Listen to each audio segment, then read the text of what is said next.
ಎಲ್ರಿಗೂ ನಮಸ್ಕಾರ, ಹಾಗೆಯೇ ಶುಭೋದಯ. ಈಗಾಗಲೇ CCL ಶುರುವಾಗಿರೋದು ತಮ್ಮೆಲ್ರಿಗೂ ಗೊತ್ತೇ ಇದೆ. ನಿನ್ನೆ ತಾನೇ ಕರ್ನಾಟಕ ಬುಲ್ಡೋಜರ್ಸ್ ಮತ್ತು ಮುಂಬೈ ಹೀರೋಸ್ ಪಂದ್ಯ ನಡೆದಿತ್ತು. ಆ ಪಂದ್ಯದಲ್ಲಿ ಕರ್ನಾಟಕ ಬುಲ್ಡೋಜರ್ಸ್ ಅತ್ಯುತ್ತಮ ಪ್ರದರ್ಶನ ನೀಡಿ ಜಯಭೇರಿ ಬಾರಿಸಿದೆ. ಮ್ಯಾಚ್ನಲ್ಲಿ ಏನೇನಾಯಿತು ಅಂತ ಈ ವಿಡಿಯೋದಲ್ಲಿ ನೋಡ್ಕೊಂಡು ಬರೋಣ. ಅದಕ್ಕೂ ಮೊದಲು ಚಾನಲ್ಗೆ ಹೊಸಬರಾಗಿದ್ದರೆ ದಯವಿಟ್ಟು ಸಬ್ಸ್ಕ್ರೈಬ್ ಮಾಡಿ ಸ್ಪೋರ್ಟ್ಸ್ ಅಪ್ಡೇಟನ್ನು ಪಡೆಯಿರಿ. ಬನ್ನಿ ವಿಡಿಯೋನ ಶುರು ಮಾಡೋಣ. ಟಾಸ್ ಗೆದ್ದ ಮುಂಬೈ ಹೀರೋಸ್ ತಂಡವು ಮೊದಲು ಬೌಲಿಂಗ್ ಆಯ್ಕೆ ಮಾಡಿಕೊಳ್ತು.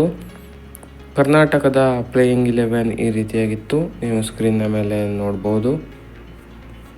ಟಾಸ್ ಸೋತು ಮೊದಲು ಬ್ಯಾಟಿಂಗ್ ಮಾಡಿದ ಕರ್ನಾಟಕ ಬುಲ್ಡೋಜರ್ಸ್ ತಂಡವು ಮೊದಲ ಇನ್ನಿಂಗ್ಸ್ ಚೆನ್ನಾಗಿ ಆಡಲಿಲ್ಲ. ಮುಂಬೈ ಹೀರೋಸ್ ತಂಡವು ಸಖತ್ ಬೌಲಿಂಗ್ ಮಾಡಿತು. ನಿಗದಿತ 10 ಓವರ್ಗಳಲ್ಲಿ ಕರ್ನಾಟಕ ತಂಡವು ಮೊದಲ ಇನ್ನಿಂಗ್ಸ್ನಲ್ಲಿ ಕೇವಲ 70 ರನ್ ಗಳಿಸಿ 9 ವಿಕೆಟ್ ಕಳೆದುಕೊಳ್ತು. ಇದರಲ್ಲಿ ಪ್ರದೀಪ್ ಅವರು 15, ಕೃಷ್ಣ ಅವರು 16, ಹೀಗೆ ಜಾಸ್ತಿ ಸ್ಕೋರ್ ಹೊಡೆಯಲಿಲ್ಲ ಯಾರೂ ಫಸ್ಟ್ ಇನ್ನಿಂಗ್ಸ್ನಲ್ಲಿ. ಹೀಗೆ ಫಸ್ಟ್ ಇನ್ನಿಂಗ್ಸ್ನಲ್ಲಿ ಜಾಸ್ತಿ ಏನೋ ರನ್ ಹೊಡೆದಿರಲಿಲ್ಲ ಕರ್ನಾಟಕ ಬುಲ್ಡೋಜರ್ಸ್. ಅದಾದ ಬಳಿಕ ಮುಂಬೈ ಅವರು ಬ್ಯಾಟಿಂಗ್ ಬಂದರು. ಅವರನ್ನು ಕೂಡ ನಾವು ಜಾಸ್ತಿ ರನ್ ಹೊಡೆಯೋದಕ್ಕೆ ಕೊಡಲಿಲ್ಲ. ಮೊದಲ ಇನ್ನಿಂಗ್ಸ್ನಲ್ಲಿ ಮುಂಬೈ ಹೀರೋಸ್ ಕೂಡ ಕೇವಲ 76 ರನ್ ಗಳಿಸಿ 6 ರನ್ ಲೀಡ್ ಮಾಡಿತು ಅಷ್ಟೇ. ಇದು ನಮಗೆ ತುಂಬ ಅನುಕೂಲ ಆಯಿತು, ಯಾಕಂದರೆ ಅವರು 25-30 ರನ್ ಲೀಡ್ ಮಾಡಿದರೆ ನಮಗೆ ತುಂಬ ಕಷ್ಟ ಆಗ್ತಾಯಿತ್ತು. ಹೀಗೆ ಬೌಲಿಂಗ್ನಲ್ಲಿ ಸಖತ್ತಾಗಿ ಮಾಡಿದ ಕರ್ನಾಟಕ ಬುಲ್ಡೋಜರ್ಸ್ ಸೆಕೆಂಡ್ ಇನ್ನಿಂಗ್ಸ್ ಬ್ಯಾಟಿಂಗ್ ಬಂತು. ಸೆಕೆಂಡ್ ಇನ್ನಿಂಗ್ಸ್ ಬ್ಯಾಟಿಂಗ್ನಲ್ಲಿ ಚಚ್ಚಾಕ್ಬಿಟ್ರು ಎಲ್ಲರನ್ನೂ.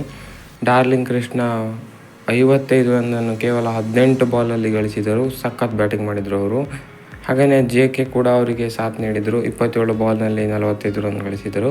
ಹೀಗೆ ಅವರಿಬ್ಬರ ಅತ್ಯುತ್ತಮ ಬ್ಯಾಟಿಂಗಿಂದ 129 ರನ್ಗಳನ್ನು ಎರಡನೇ ಇನ್ನಿಂಗ್ಸ್ನಲ್ಲಿ ಭರ್ಜರಿಯಾಗಿ ಗಳಿಸಿತು.